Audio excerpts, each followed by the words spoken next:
caros telespectadores. Está no ar o Jornal Virtual. O assunto de hoje é muito debatido na aula de gramática, mais conhecido como concordância verbal.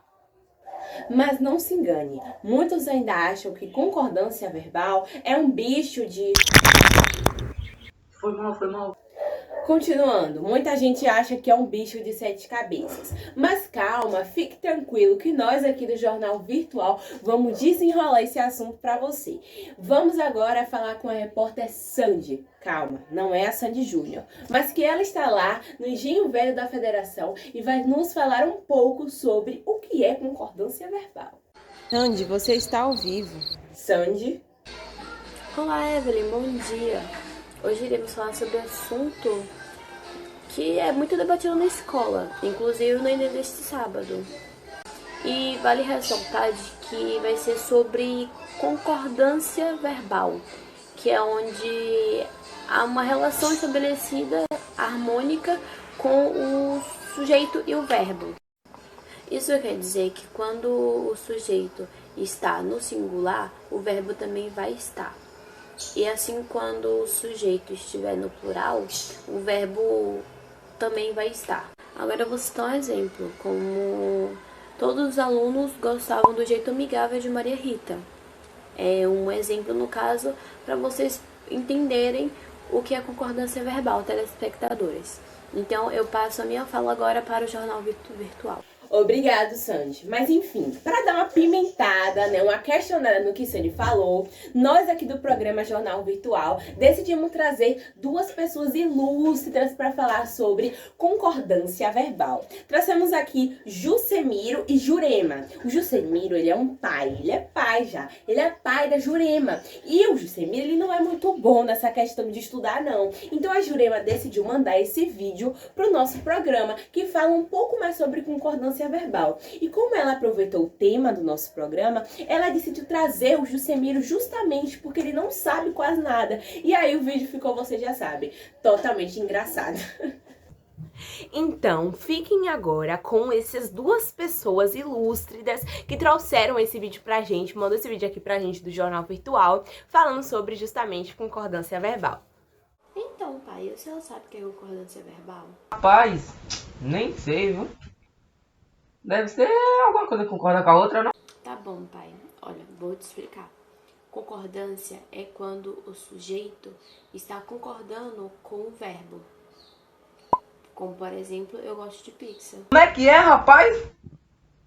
Esse negócio de sujeito aí, como é que funciona? Eu não entendi nada. É quando o sujeito pratica a ação. Como, por exemplo, meu pai é burro. O sujeito é meu pai. Ah, entendi. Verdade, seu pai é burro. Oxi. Mas peraí, eu que sou seu pai, Juracema. De lá de fora dava pra ouvir vocês comentando. Mas vem cá, que viagem é essa? Eu ouvi você chamando o seu pai de burro. Tá ficando lolô? Não, prima, foi exemplo que eu dei pra meu pai pegou e foi se ofendeu. Mas exemplo de quê? De concordância verbal. Ah, sim, concordância verbal é um assunto muito conhecido. Eu até tô dando isso na escola, meu professor Sidney mandou a gente fazer um trabalho sobre isso. Prima, você pode explicar pro meu pai? Porque meu pai é leigo, não tá entendendo nada que eu tô falando, mas tô falando tá a língua. Leigo? Mas o que é isso? Leigo? O leigo é tipo uma pessoa que não entende nada, sabe? Se você explicar, ela nunca vai entender uma coisa que a pessoa tá falando, sabe? Tipo uma pessoa que não tem ponto crítico. Ah! Tá bom, mas já que vocês insistem tanto, eu vou explicar o que é a concordância verbal. A concordância verbal é quando o verbo ele acaba se flexionando com o sujeito. É como se houvesse uma concordância, sabe? Como se os dois estivessem concordando com a frase. Agora, primo, você explica as regras pra ele. Tá bom, já que vocês insistem tanto, então eu vou falar. Olha, uma das primeiras regras, porque assim, gente, vamos ser sinceros, são diversas regras, são diversas coisas que a gente estuda nessa concordância verbal. Mas eu vou falar as principais e as que a gente mais dá no colégio. A primeira regra é quando o sujeito ele deve concordar com o verbo. Ou seja, se o sujeito está no plural, o verbo também tem que estar no plural. Um exemplo disso é: eu, Jurema e Jusemiro estamos discutindo sobre concordância verbal. Perceba que eu, Jusemiro e Jurema são o sujeito. Neste caso, ele é sujeito composto. Por que é um sujeito composto? Porque ele possui mais de um sujeito, sabe? Tipo, são mais de um núcleo para melhorar a situação. Então, por isso que o sujeito, no caso, é eles três. Então, não é só um, são mais de um sujeito. Estamos vem do verbo estar. Pra quem não sabe, né, do jeito que o tio é, ele não deve saber o que é isso. Verbo é quando ocorre um estado, ação ou fenômeno da natureza. Então, verbo, nesse caso, é estar. A maioria dos verbos terminam em AR, IR, ER e tudo mais. Por isso que ele é o verbo estar. Mas como ele foi modificado para estar no plural, é estamos. No caso da frase, estamos discutindo sobre concordância verbal. Discutir também é um verbo, tá bom? Discutir discutindo está no gerúndio, mas vem do verbo discutir, tá? Que termina com IR. Oxente, por que isso? Eu já expliquei, tio, mas eu vou explicar novamente. Olha, o sujeito composto é quando ele não é apenas um, ele é mais de um, ou seja, tem mais de um núcleo. E por isso que nessa oração o sujeito ele é composto, porque apresenta mais de uma pessoa que pratica a ação, certo? Então observem, se a frase fosse eu estou discutindo sobre concordância verbal, o verbo ele mudou, não é mais estamos, e sim estou. Perceba que ele mudou, ele se flexionou. Já quando tem eu, Jurema e Jusemiro, estamos discutindo sobre concordância verbal. Estamos, ele não tá na primeira pessoa, tá na terceira pessoa do plural. Certo? Deu para entender isso? Lembrando, sujeito composto, ele tem mais uma pessoa que pratica a ação, mais de uma, tá? E sujeito simples é apenas uma pessoa que pratica a ação. Ah, agora sim faz sentido. Prima, esse exemplo aqui tá certo? Jurema, estamos discutindo sobre concordância verbal. Xiii, prima, pelo visto não aprendeu, né? Observa que o sujeito ele é simples, ou seja, é um sujeito só. E o verbo está no plural. Perceba que nem tem sentido essa frase, ou seja, também não tem concordância verbal. Tá vendo aí? O sujo falando do mal lavado. Pai, é meu também, boy. O senhor que não tomou. Meu Deus do céu, por que o senhor me colocou nessa família de doido? Ah, por isso que eu vi no jornal ontem. Lá tava dizendo que 50,1% dos moradores daqui de Juazeiro são analfabetas. Olha só, tio, o senhor acabou de fazer uma concordância verbal.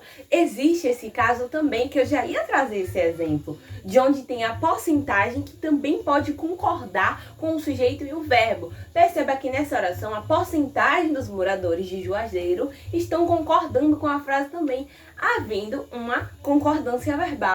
Mas enfim, contando a fofoca do bairro, deixa eu falar. Sabiam que o primo do meu tio se casou com a esposa do meu primo? Isso aí, prima, de verdade, você e o tio realmente aprenderam o assunto.